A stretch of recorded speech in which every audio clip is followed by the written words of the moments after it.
The impacts of ball bearings on World War II. During the Second World War, ball bearings and the machinery used to produce them were among the most sought after and disputed products. What are ball bearings? Ball bearings are used to reduce friction in moving machinery parts. Resembling wheels, bearings literally enable devices to roll, which reduces the friction between the surface of the bearing and the surface it's rolling on. This photo depicts a caged 6-ball single-row groove bearing that was made by Fitchel and Sachs of Schweinfurt.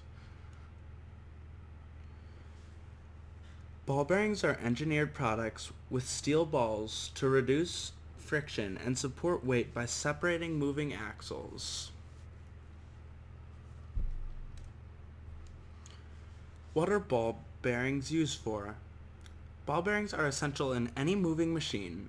They are used in airplane motors, tanks, automobiles, guns, submarine engines, and much, much more.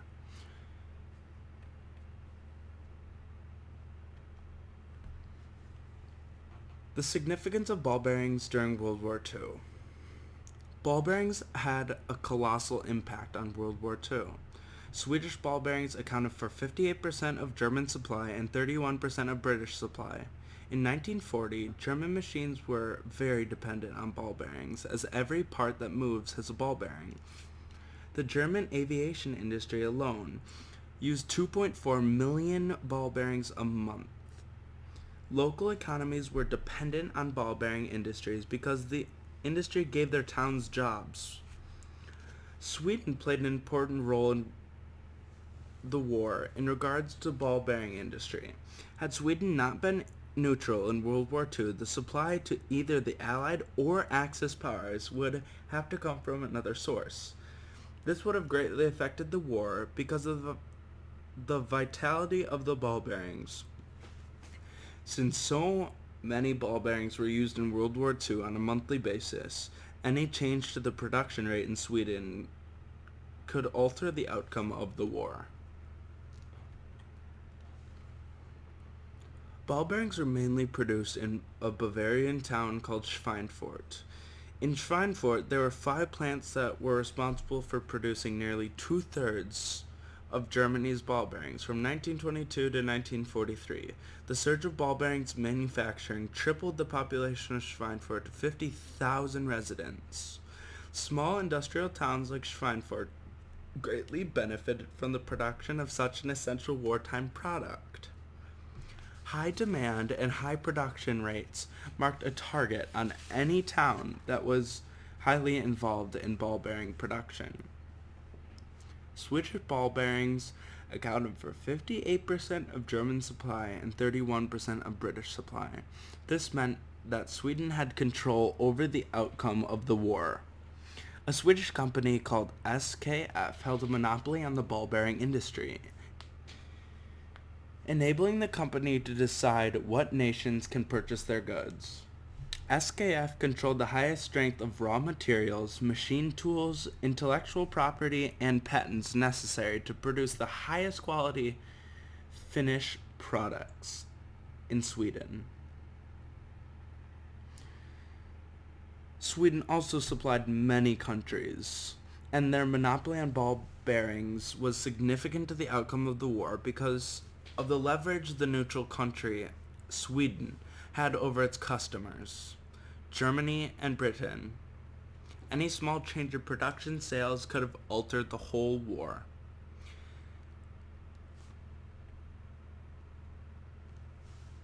The enemy's plan. The Allied forces planned to destroy the ball bearing factories. British planners identified the ball bearing industry as a key target. British General Harris called ball bearings and other targets bottleneck targets. Harris used this terminology as he thought that the RAF bombers would not be able to find a town as small as Schweinfurt at night, and even harder to bomb the factories. Harris's capability to destroy the factories was limited by his personal desire to target other objectives rather than the RAF's capabilities.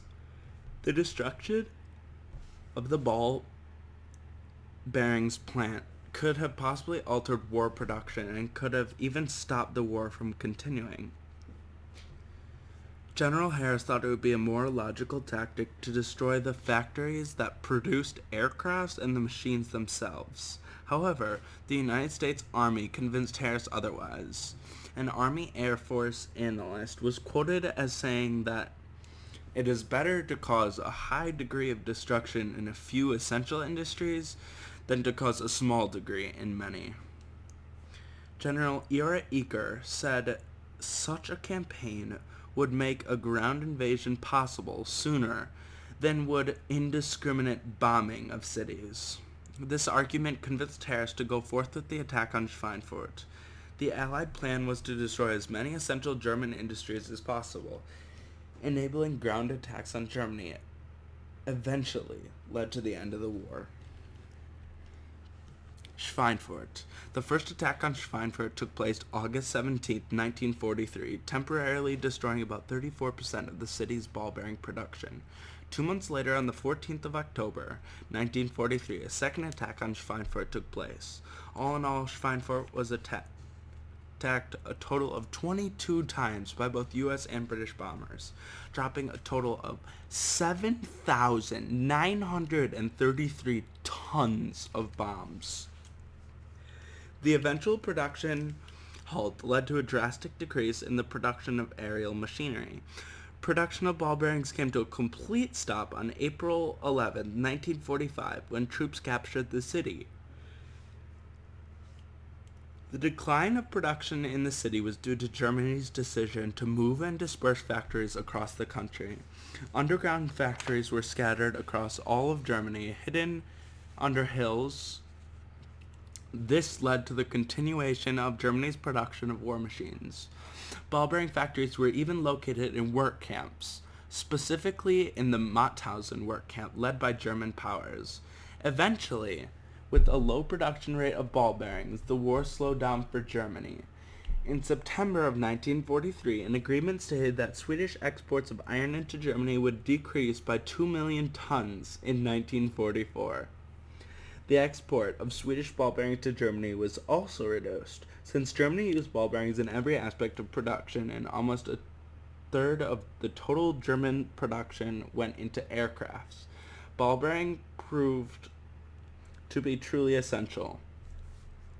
Even 60% of these ball bearings were produced in Schweinfurt by the SKF. All in all, the significance of ball bearings in World War II was much greater than the average person realizes. Any change to the production or transportation of ball bearings, mainly out of Sweden, could have altered the outcome of the war.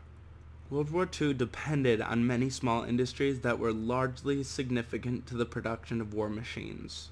The Swedish ball bearing industry had operations in Germany and the United Kingdom. Ball bearings played an important role in war efforts. Sweden produced the majority of the supply of bearings to both Germany and Britain, favoring Germany with a greater quantity of exports. The Swedish government still allowed the British to access Swedish territory to ensure the delivery of the ball bearings through German blockade. British access was enabled by Sweden's neutrality in the war. It would have been difficult for the Swedish ball bearing supply to be withheld from either side because of the scale of the industry. Ultimately, any shortage of Swedish ball bearings in either industry could have affected the industrial changes of production for either side in the war, creating the possibility for an entirely different war outcome.